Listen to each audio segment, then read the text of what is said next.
bahe kharajira siha gabab sunanja khara kara hurada ibana hara eme na bhuti gorwar gara nakaya gadi do palo toli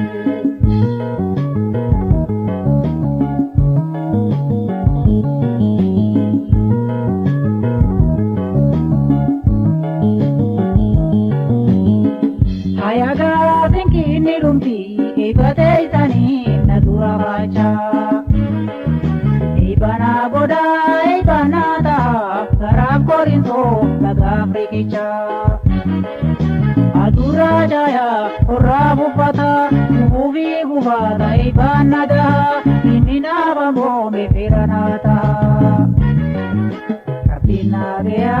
pure yango tatadi murti narkata jirti Galabi bopana kajelchu kanisa bodu namamdi galchu Belume sidurarobe devosia baso Sibodarobe palasia tolchu Belume sidurarobe devosia baso Sibodarobe palasia tolchu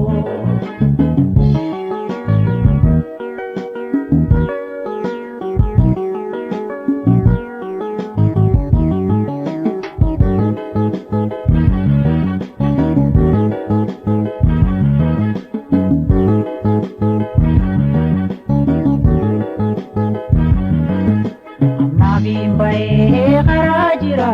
siha gabab sunanja khara kara urada ibana hara eme na bhuti gorwar gara nakaya gadi palo toli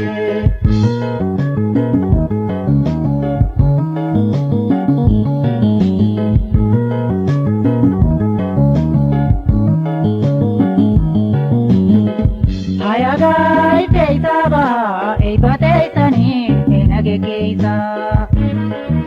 namalenta tu erga vidamda dimanalaru kage hobara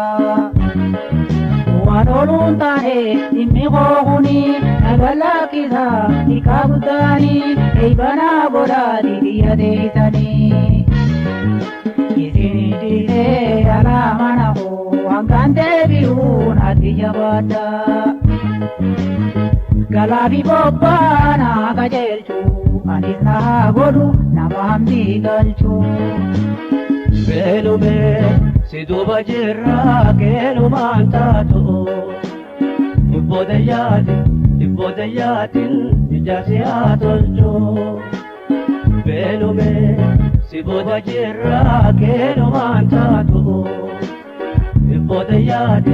Ibbodayatin ijasiya tolchu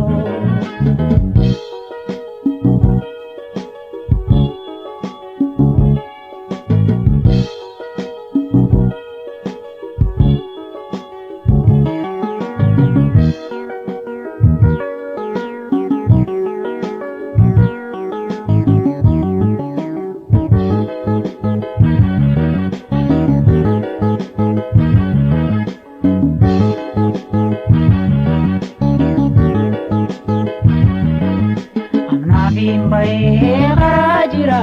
siha gabab sunanja khara kara urada ibana hara eme na bhuti gorwar gara nakaya gadi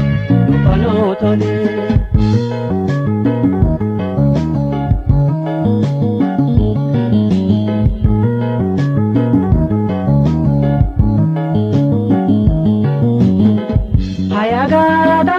murti nakaya dahe nyanuha guru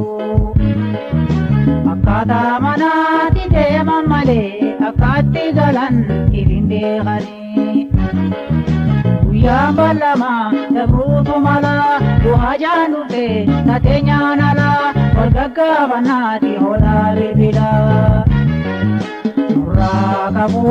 bole yangu kasadi tirni aku hamtuni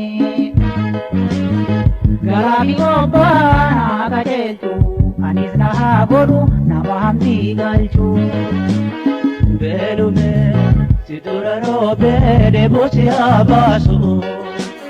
Si booda roobe faana si haa tolchu. Beelume si dura roobe deeboo si haa baasu. Si booda roobe faana si haa tolchu. Beelume si dura roobe deeboo si haa baasu.